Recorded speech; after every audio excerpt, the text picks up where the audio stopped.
Welcome to the 8-Bit Instructor Podcast, a show dedicated to helping you level up your instruction in order to craft authentic learning experiences for both you and your students.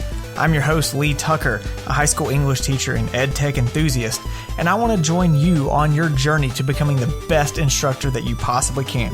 So if you're ready, grab your adventuring gear and let's get going.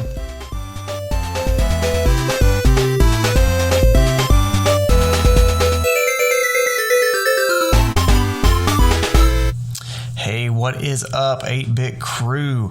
It's Thursday, August 27th, 2020, and this is episode 5 of the 8-Bit Instructor Podcast. I'm Lee Tucker, your host.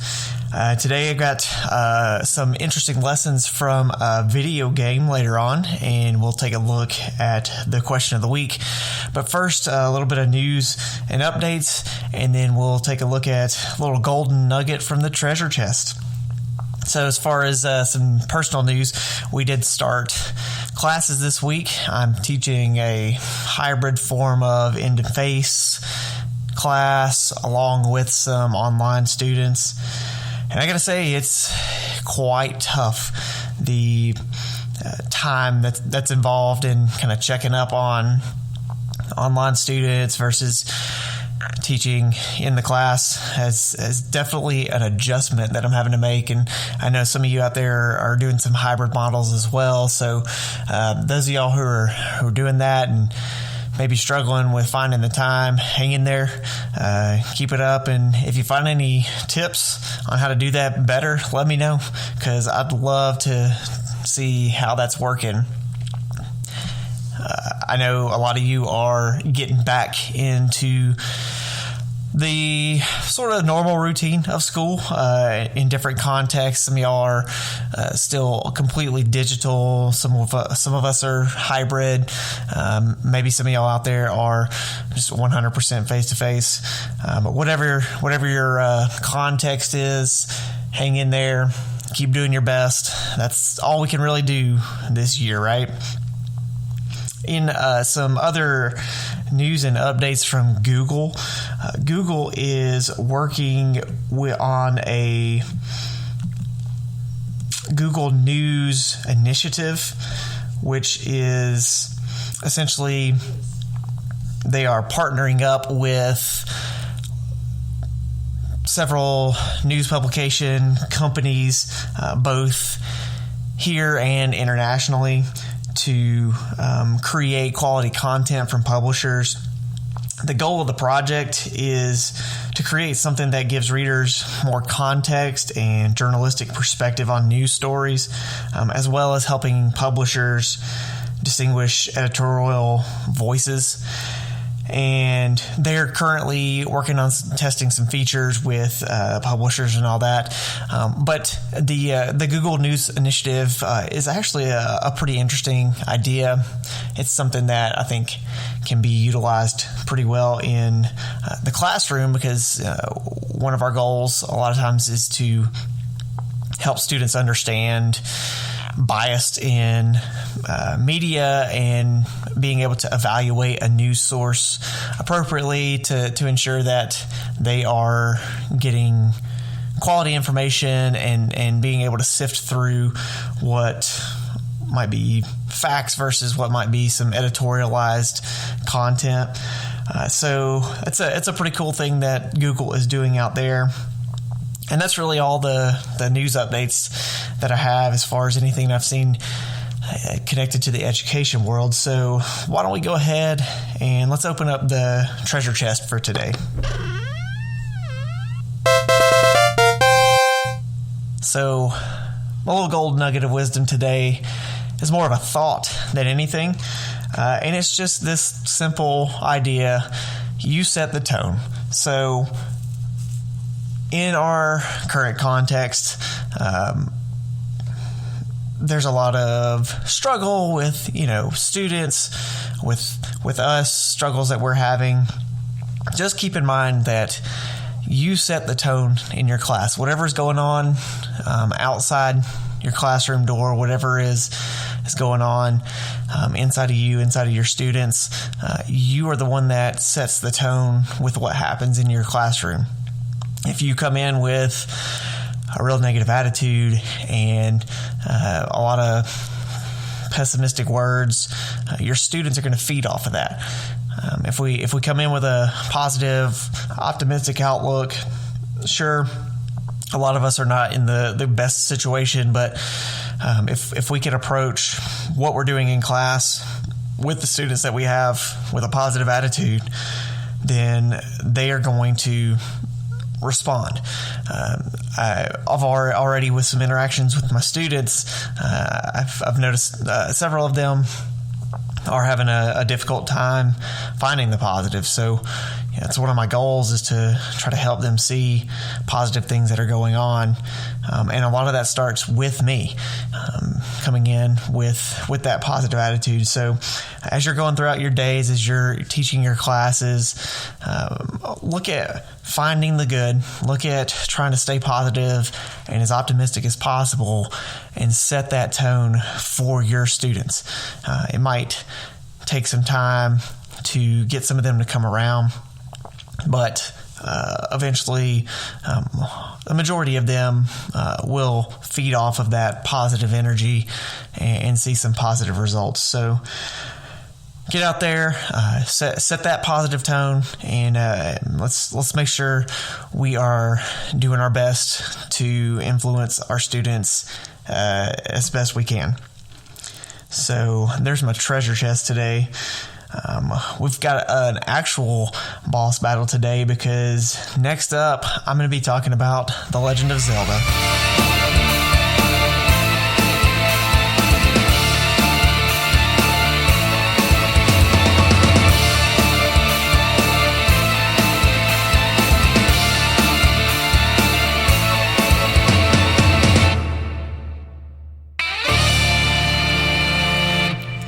Today I'm going to be talking about a man who had a significant impact on the video game industry a few decades ago.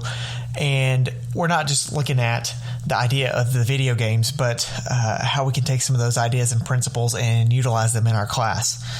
So you may not be familiar with the name Shigeru Miyamoto, but you are probably familiar with some of his work. If you were around anytime in the 80s or 90s, and even beyond that, even if you have just a minor connection to video games, if you're familiar with games like Donkey Kong or Super Mario Brothers, then you are familiar with his work. But what I'm looking at today is one of his masterpieces, which is The Legend of Zelda. And so this was a very different thing back in the 80s. So after the super successful release of Super Mario Brothers on the Nintendo Entertainment System back in 1985, Miyamoto began working on a new game, and it was one that would be unlike any other console game that anybody had seen before. Back then, RPGs were not very popular, role-playing games. It was, if you think back to the days of coin-operated arcade machines, it was all about short, quick, high-energy games. Those were the ones that were popular. And if you look at even some of those original games, a game like Super Mario Brothers, top-tier players, they can get through a stage in a matter of seconds, and the whole game even in minutes. Even novice players can get through a stage in less than a minute. So it's all about that short, intense kind of idea. And even in the arcades, it was the same way. You stuck a quarter in, and then you played as much as you could to try to get the highest score. Zelda, The Legend of Zelda, on the other hand, it played more like a novel. It was more of a longer, drawn-out kind of adventure. It was set up like this classic, hero's journey. You start with a sword, and you go out and you fight monsters, explore dungeons, complete missions, ultimately getting to the final evil villain and rescue the damsel in distress. And so this was a different direction for video games back in the mid 80s. And Miyamoto drew a lot on his childhood experiences in the Kyoto countryside. He used to go out exploring in the woods and all that, and he wanted players to explore the same awe and the same excitement of exploring forests and exploring caves, discovering new things, getting lost, and having to find your way out. And so the result was this top-down perspective epic adventure that became one of the most well-known games for the Nintendo system. But that's not actually kind of the point of the story that I'm looking at today. The point of the story is sort of what happened as the game was finishing up in development and being ready to be released. So during the pre-release testing, Miyamoto and his team encountered a problem. As test players became lost in these labyrinthine dungeons, they started to grumble and complain about how difficult and confusing the game was. And it was unlike the kind of straightforward linear gameplay of a game like Super Mario Brothers. If you've played Super Mario Brothers, when you start, you are on a two-dimensional plane. If you try to go left, you can't. So the only way that you can go is right and moving forward. The Legend of Zelda leaves the choices up to the players. When you are on the opening screen, in fact, from the very beginning, you're in this land, and there are three paths. There's one that goes up, there's one that goes left, there's one that goes right, and there's nothing in the game that actually indicates which way you should go. And so the players were starting to get frustrated with this, with it being a new type of game that they were not familiar with. So what did Miyamoto do? These players were kind of saying that this game was too hard, this game was too confusing. So what was the solution? His solution was actually a very unorthodox one. He took the sword away. So originally, on this opening screen, when you start the game, you have Link, the character, and he had the sword. But he took that away. So now, and if you've played it, you're familiar with this. This is a very iconic part of the Legend of Zelda. Now on the opening screen, you start with literally nothing. You have no weapon, you have no shield, you have nothing. There is a cave at the top of the first screen. And when you walk into it, you meet this bearded character who, we would connect with maybe the mentor archetype of the hero's journey. And there's a wooden sword in there. And then there's this famous line, it's dangerous to go alone. Here, take this. And so that one little change, it really changed everything about the game. So Miyamoto's hope in doing this was to create a game that would force players to communicate and to work together to solve these mysteries and these complications. And it really worked. One thing that we have to really remember about this is this was the mid-'80s. This was pre-internet days. You couldn't just hop online and search for what to do in this game like you can now. Essentially, here's what you had access to. You had your friends that were around you, and you had the Nintendo Power magazine.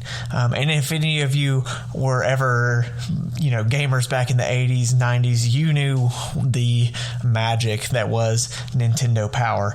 I remember getting those all the time, and just, you would open it up and jump right to the tips and tricks section to see what was there. And so you would wait an entire month for the next issue to come out to get some kind of new hint or some kind of new tip or some kind of new something from the magazine about these games that you were playing. And then in the meantime, something like Zelda, you're playing it over and over and over, trying to figure new things out. And so as you progress through the game more and more, you learn more and more about it. So then you know places to go, where to find hidden secrets. And then when you find something new out, you went out and you told all your friends about it. And the really crazy thing is to think in a pre-internet world, how quickly those tips and that information could travel across the country.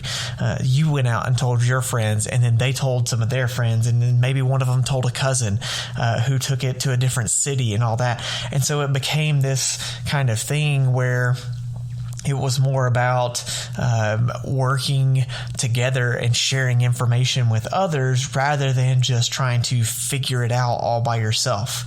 And in essence, this game shifted video games from this race to get a high score into something else. This wasn't Super Mario Brothers where you were racing through trying to get the highest score and trying to get the fastest time. It wasn't the coin-operated arcade games like Galaga where you were trying to get the high score so that you could get your initials up on that screen. And any of you who were arcade goers back in the day knew what an accomplishment it was to get your initials on that screen. But this introduced a brand new way of looking at the gaming world. And it introduced a new concept in gaming that is still very, very much prevalent today and very popular. Is this idea of interacting with a game and reaching the end of an epic story. Even back then, the story of The Legend of Zelda was very simple. You were Link, you were the hero, and you went through your quest because the evil villain Ganon had captured the princess and you were trying to free her. And although it did not have the graphics and intricate storylines that games like today have, it was still a story that you were essentially living. And while there is a place today even for those high score games, the games that really seem to have longevity are these grand RPG style games. These games that have these stories that go along with it that you can really immerse yourself into. And if you think about it, you don't even get points at all in Zelda. There is no score. It's not even about a high score. There is no score. It's the feeling of the accomplishment that you get when you find a new secret, when you unlock a new weapon. It's the sense of being a part of something bigger, that larger story. And if you think about it, I mean, the number of Zelda games that have been made that are out now, and the popularity of other similar kinds of games, even something like Grand Theft Auto, the Elder Scrolls series, all the various Final Fantasy games. So many of those are still popular today, and those are even the games that I replay. I've talked about replaying the Twilight Princess game with my daughter. I've played the Final Fantasy games multiple times, and it's because of that grander thing, the grander story that's a part of it. So what are the takeaways that we can take from this? There's a lot of lessons I think that we can learn from like Miyamoto's decisions and the way that he designed the Legend of Zelda games to be played. So first thing, I look at this idea of take away the sword. In our classrooms, how can we take away the sword? And what I mean by that is, how can we provide a little bit more of a challenge to force our students' hands? How can we make making something more challenging might seem counterintuitive to helping students learn, but if you look at something like this, it actually kind of pushes them to do greater things. I think a lot of our students don't get enough credit for the things that they can do And we almost, for lack of better terms, baby them in our classrooms rather than giving them something to reach for. And so something like this, rather than just holding their hand through something, what if we took away something that they use maybe as a crutch and rely on, something like getting answers from us? A lot of times students will just wait for teachers to give them the answer rather than trying to figure it out themselves. Maybe that's a way that we can take the sword away from them. And that doesn't mean that we leave them completely on their own. We give them access to each other and other resources and other things that can help them out. I don't think that a lot of students feel challenged enough, and so they don't buy into class as much because, as they would say, maybe it's boring. If you offer them help, it gives them some of that scaffolding to help them become better in a more engaging way. And I like to use the ask three before me. If any of y'all are familiar with that, it's, if you run into a problem that you can't figure out yourself, ask three before me. Ask someone else, maybe a student sitting next to you. Ask the internet, Google. Ask YouTube, because a lot of things they might be able to just find a quick video that will explain something to them to help them overcome that obstacle to do much more. And then sometimes presenting that challenge makes things just engaging in general. So an example that I just came up with, I had John Meehan on last week, and one of the games that he has in his book that I used and kind of made into my own was the whole idea of the Easter egg scavenger hunt. So I did a QR code Easter egg scavenger hunt that essentially I took 17 little tips and tricks for Google Docs and Google Slides that I wanted my students to understand. And I made a QR code for each trick.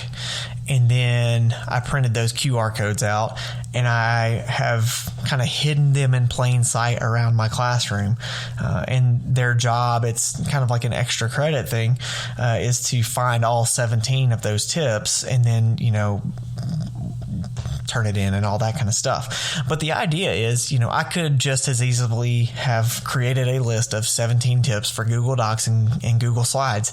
I could have made a list of 17 of them. I could have printed it out on a piece of paper. I could have put it up in my Google Classroom, and a lot of them wouldn't have looked at it.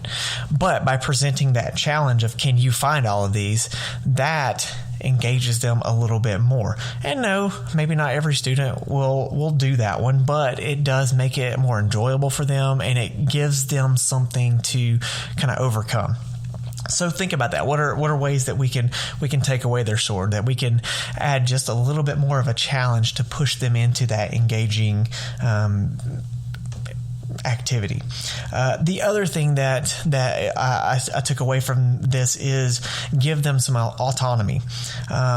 Think about the difference between a game like Super Mario Brothers versus The Legend of Zelda.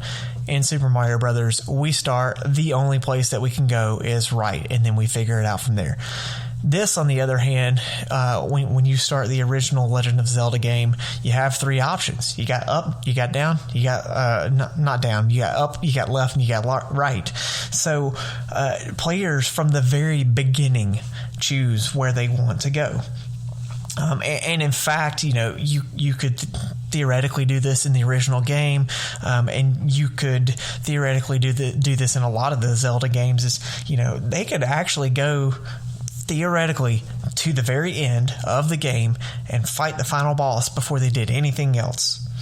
The problem in the game is that there's no way that you are strong enough to be able to do that. And so you would die along the way. And so what that does is like, yeah, hey, you can go to the end, you can fight the boss, but when you get there and you keep dying, you realize, hey, I need to go do something else before I can do this. And think about ways that we could still do that in class.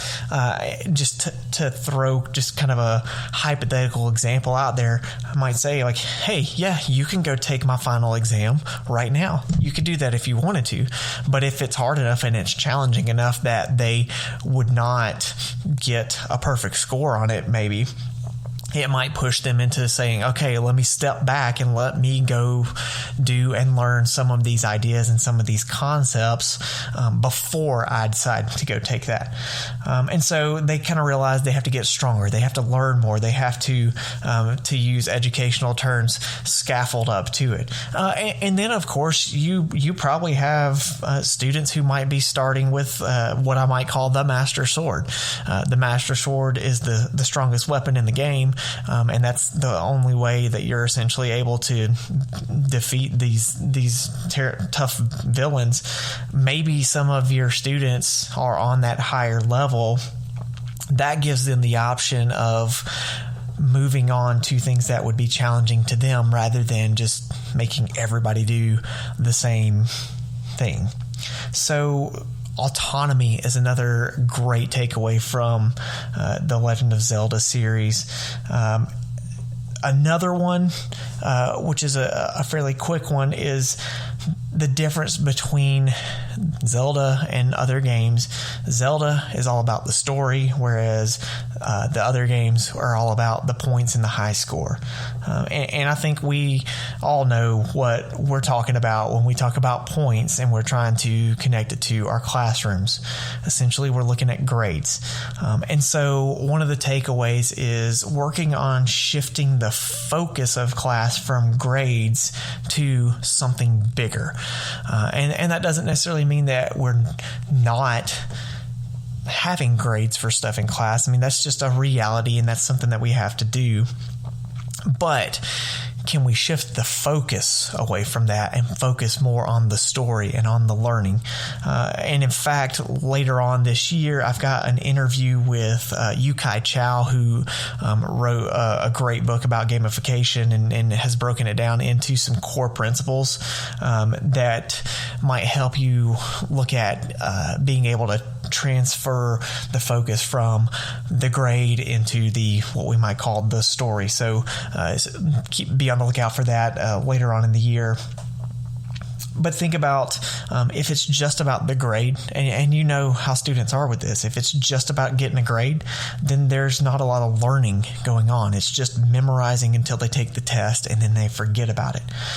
When students struggle and when they work to overcome something, they hold on to it a lot longer. And again, in another interview that I did with Jared Cooney Horvath that will come out later on, we talked about the idea of struggle and overcome and taking risks and all that, and so they need to focus more on that story, that learning process, the engagement. When they focus on something that's other than the grade, that's when they tend to engage with it more. And I go back to what I just previously talked about with the QR code Easter egg hunt.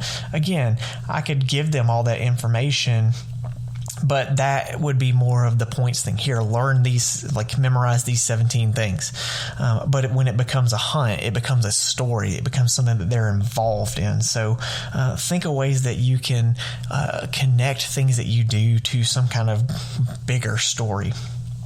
And then the last thing that I would want to take a look at with this today is the idea that in The Legend of Zelda, there are no lives. You get an infinite number of lives in The Legend of Zelda.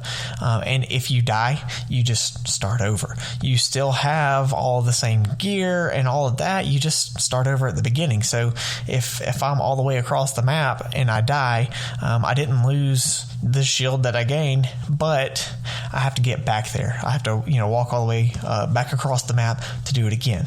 Or if I'm in a dungeon and I get to the boss of the dungeon and I die, it takes me to the beginning of the dungeon and I have to navigate it again. And there is no game over, essentially. It's just restart.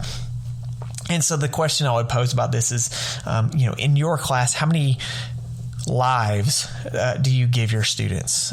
Is it just a once and done kind of thing, or are we giving them opportunities to work and learn from that. Even if you look at some of the other games like Super Mario Brothers, which is a lot more linear and all that, even in a game like that, you start with 3 lives and you have the opportunity to get more. So how many tries do students get to show these things? And that's been a big thing definitely in the last several years of not just give them a test and be done with it. The whole idea of standards based and mastering skills over the course of the year is something to definitely think about. So, there are lots of other ideas from things like video games and movies that I'll be talking about, but I wanted to start with this one because I think that the idea of this game, Legend of Zelda, really shows a lot of great ideas that we could be implementing into our class. And so my hope is that there's been some ideas that you can take with you and start to implement in your own classrooms. So let's get out there, let's level up our teaching even just a little bit more. And then up next, we are going to share with the community in the 8-Bit Crew Members Board.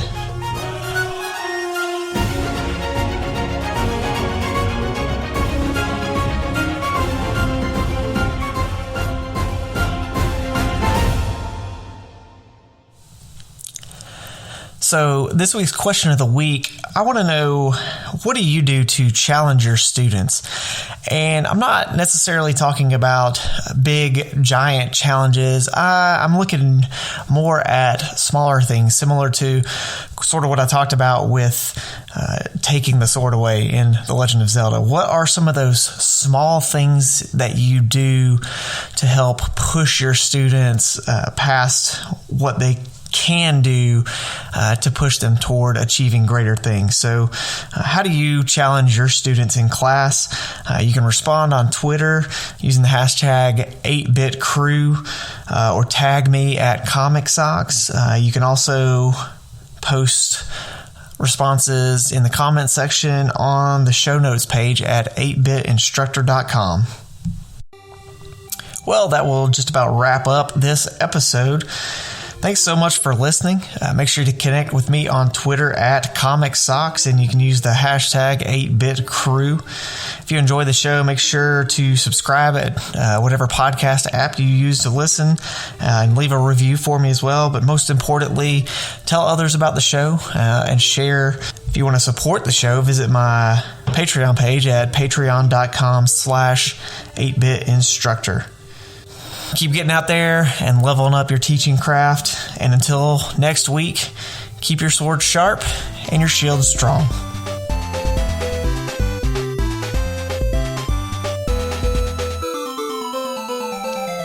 Thanks so much for listening. Be sure to subscribe wherever you get your podcasts and check out the 8-Bit Instructor YouTube channel for EdTech tips and tutorials, as well as other content on my website, 8bitinstructor.com. And of course, don't forget to follow me on Twitter at Comic Socks and use the hashtag 8bitcrew. See you next week.